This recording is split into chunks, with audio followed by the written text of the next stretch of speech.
ہمیں کیسے معلوم ہو کہ ہمارے گناہ بخش دیے گئے ہیں؟ کیا اس کا کوئی طریقہ ہے یا کوئی نشانیاں ہیں تو یہ ارشاد فرما دیں۔ حقیقت تو یہ ہے کہ جس نے ایک گناہ کر دیا وہ اب آخر عمر تک اس کی وجہ سے خوف زدہ رہے، کہیں یہی گناہ مجھے دوزخ میں تو نہیں ڈال دے گا۔ خوف تو یہ ہے، خوش فہمی یہ ہے کہ بس وہ پرانی بات ہو گئی نا، اب تو میں نیک بن گیا ہوں، یہ خطرناک ہے۔ کوئی نیکی پرانی نہیں ہوتی، گناہ بلایا نہیں جاتا، یہ تو حدیث کے الفاظ ہیں۔ ایک بار کر لیا تو اب یہ کہ وہ گناہ تو سب ہو گیا، لیکن اللہ پاک کی رحمت بہت بڑی ہے کہ وہ معاف فرما دے، ڈرتے رہے آدمی۔ حضرت عتبۃ الغلام رحمت اللہ علیہ ولی اللہ گزرے، ایک بار کسی مکان کے قریب سے گزرے تو آپ بے ہوش ہو کر زمین پر آ گئے۔ جب ہوش میں آئے تو پوچھا کیا ہوا؟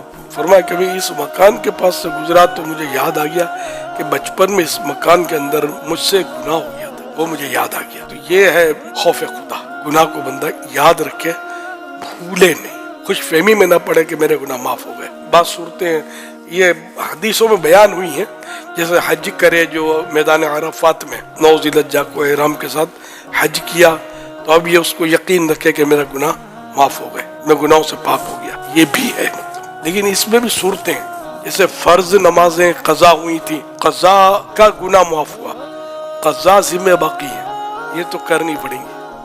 اگر ان میں بلا وجہ تاخیر کر دی اس نے تو اثر 9 گناہ تازہ ہوا۔ اس طرح حقوق العباد مزدلفہ میں معاف ہوتے ہیں، تو اس کے معنی یہ حجی کے لیے، سب کے لیے نہیں۔ ویسے کوئی ان دنوں میں مزدلفہ گیا اس کی فضیلت نہیں ہے، حج کے لیے جو گیا ہوا ہے۔ مزدلفہ میں حقوق العباد، بندوں کے حقوق معاف ہوتے ہیں، اس میں بھی یہ کہ جو گناہ اس کی وجہ سے ہوا تھا وہ معاف ہوگا، بندے کا حق باقی رہے گا۔ اب یہ نہیں کہ لاکھوں کروڑ ہڑپ کر گئے اور حج پر چلے گئے، مزدلفہ گئے تو سب معاف ہو گئے، نہیں، تاخیر یا جو بھی اس کی وجہ سے جو گناہ ہوا تھا وہ معاف ہوگا، ادا کرنے باقی رہیں گے۔